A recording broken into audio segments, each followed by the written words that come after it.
श्री शिवाय नमस्तुभ्यम हर हर महादेव। आज की कथा में गुरुजी ने पहला उपाय जो बताया, यदि स्वप्न में सांप नजर आते हैं तो पीपल या पान के पत्ते के ऊपर लाल चंदन या फिर पीले चंदन से शिव जी की 5 पुत्रियों जया, विषहरा, शामलीबारी, देव और दोतली, इसके अलावा भगवान नागेश्वर का स्मरण करके सांप की आकृति बना दीजिए और उस पत्ते को पानी में विसर्जित कर दें। आपको सांप के स्वप्न आना बंद हो जाएंगे।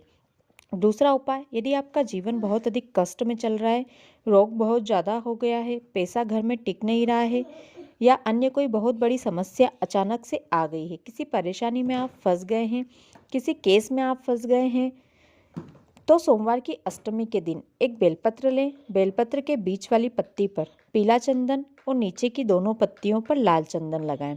अब तीनों पत्तियों के जो बीच वाला हिस्सा होता है, यानी जो डंडी होती है बीच पत्तियों में, उस पर शहद लगा दीजिए। अब वो बेलपत्र के बीच वाले हिस्से से पकड़कर शिवलिंग पर समर्पित कर दें।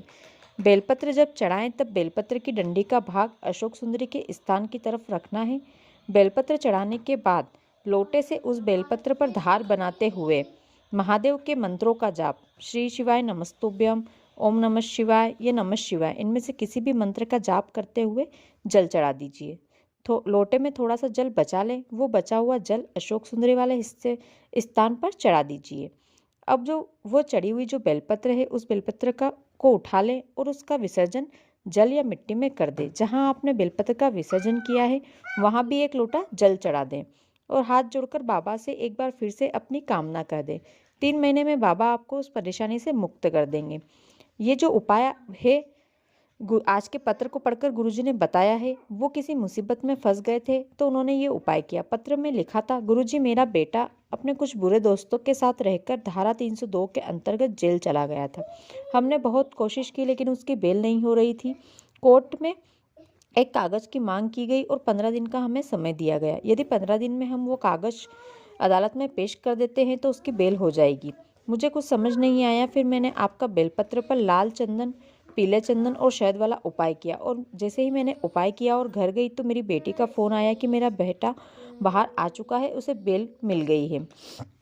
अगली जानकारी, भविष्य पुराण कहती है, यदि घर के पितृ और पूर्वज सपने में दिख रहे हैं और आपके सर के पास खड़े दिखाई दें तो जरूर आपके घर में कोई बहुत बड़ी अच्छी खुशखबरी आने वाली है। यदि वही पितृ आपके पाँव के पास खड़े दिखे तो घर में बहुत बड़ी बीमारी आने वाली है। यदि पितृ अचानक सपने में आकर अचानक से वापस चले जाएं तो हमारे घर में कोई कष्ट आने वाला है, लेकिन वो कष्ट ज़्यादा समय के लिए नहीं रहेगा, वो चला जाएगा। यदि पितृ किसी पेड़ पर या अन्य किसी जगह पर बैठे हुए दिखे तो हमारे बच्चों की तरक्की होने वाली है, नौकरी लगने वाली है या विवाह होने वाला है। ये संकेत हमारे पितृ हमें देते हैं। जब भी शिव मंदिर से शिवलिंग पर जल चढ़ाकर आएं तो शिव मंदिर की चौखट पर खड़े रहकर बाबा का हाथ जोड़कर बाबा से विनय करें कि बाबा अपनी कृपा हम पर बनाए रखें। गुरुजी ने आज बताया, शिवलिंग पर यदि जल चढ़ाते हैं तो हम 33 कोटि देवी देवता को, नवग्रह को, सभी की पूजा एक साथ करते हैं। जब चंद्रदेव को काया का रोग हो गया था तो महादेव ने उन्हें रोग से मुक्ति के लिए अपने सर पर धारण किया था। इसके अलावा महादेव ने मंगल, राहु और शनि को भी शिवलिंग में स्थान दिया है। अगली जानकारी, एक बहुला गाय ने अपने बच्चे के लिए महादेव को निगल लिया था। जब वापस महादेव को प्रकट किया तो महादेव नंदीश्वर महादेव कहलाए। जब माता पार्वती ने अपने पुत्र के लिए महादेव को निगल लिया था तब पार्वती ने जब महादेव को वापस प्रकट किया तब महादेव धूम्रवान कहलाए और माता पार्वती धूम्रावती कहलाई। माता पार्वती का ये रूप विधवा स्त्री के रूप में था क्योंकि उन्होंने सुहागन होते हुए अपने पति को निगल लिया था। माता पार्वती के इस रूप के दर्शन सुहागन स्त्री को नहीं करना चाहिए। धूम्रावती माता का मंदिर झांसी में स्थित है। आज की कथा के कुछ पत्र जो गुरुजी ने पढ़ के सुनाए हैं, उसमें पहला पत्र जिसमें लिखा था, गुरुजी, मैं अपने घर वालों से झगड़ा करके यहाँ कानपुर कथा में धोख लगाने आई हूँ। मुझे रजस्वला धर्म से जुड़ी बीमारी थी।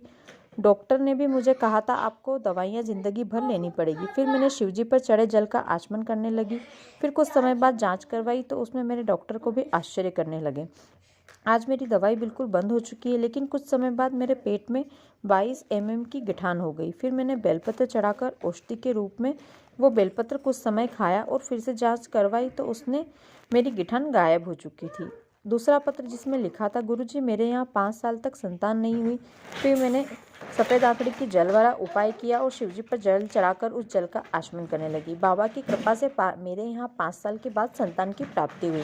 तीसरा पत्र जिसमें लिखा था, गुरुजी मेरे यहाँ 4 साल तक संतान नहीं थी, मैंने डॉक्टरों से भी काफ़ी इलाज करवाया, डॉक्टर ने कह दिया था कि मेरे यहाँ कभी संतान हो ही नहीं सकती। फिर मैंने सफ़ेद आंकड़ी की जल वाला उपाय किया और शिवजी पर जल चढ़ाकर उस जल का आचमन किया। बाबा की कृपा से मेरे यहाँ 4 साल के बाद संतान की प्राप्ति हुई। तो ये थी आज की कथा की कुछ विशेष जानकारियाँ, उपाय और पत्रों की जानकारी। आशा करती हूँ आपको वीडियो अच्छा लगा होगा। यदि वीडियो अच्छा लगा हो तो वीडियो को लाइक करें, शेयर करें, साथ ही कमेंट में हर हर महादेव लिखें। श्री शिवाय नमस्तुभ्यम।